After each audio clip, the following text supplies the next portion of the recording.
Hi, everybody. John with PT. Dan with Sandler Training. PT Ask Dan. How are we, Dan? Hey, John. Great. How are you? I'm well. I'm well.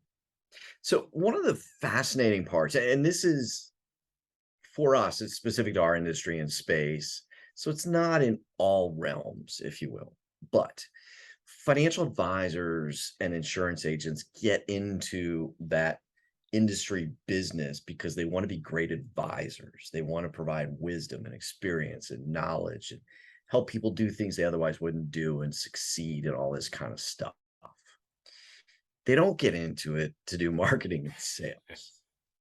But the reality is they need to be a salesperson first in Mhm. order to have the opportunity to bestow the wisdom.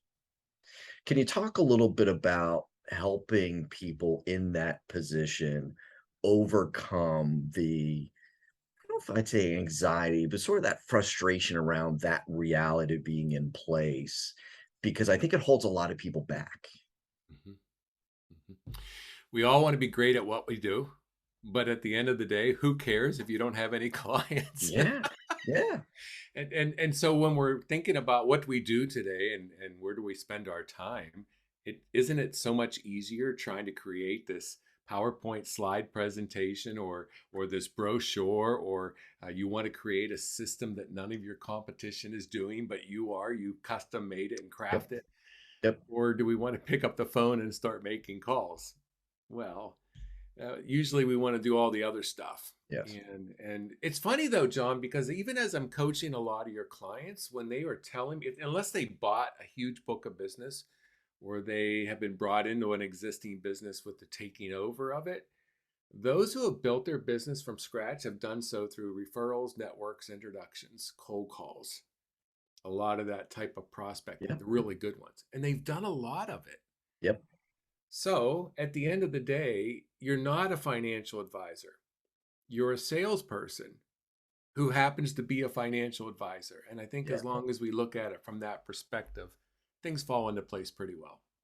Yeah, I was at a conference. I had a fascinating conversation with somebody, and he was telling me his experience running PT appointments and how he felt like he was in that average to good as far as success with our activity, not great at it. And he said he had an aha moment where he realized he was going up against a competitor, and everything about the competition was clearly inferior, Mm. but he didn't get the business. And he finally came and he went through all this soul searching and everything else. And he just finally said to himself, he said, I'm just not as good a salesperson. Hmm. And Hmm. so I didn't get the opportunity to implement. Yeah. And so he shifted and pushed everything towards being a better salesperson.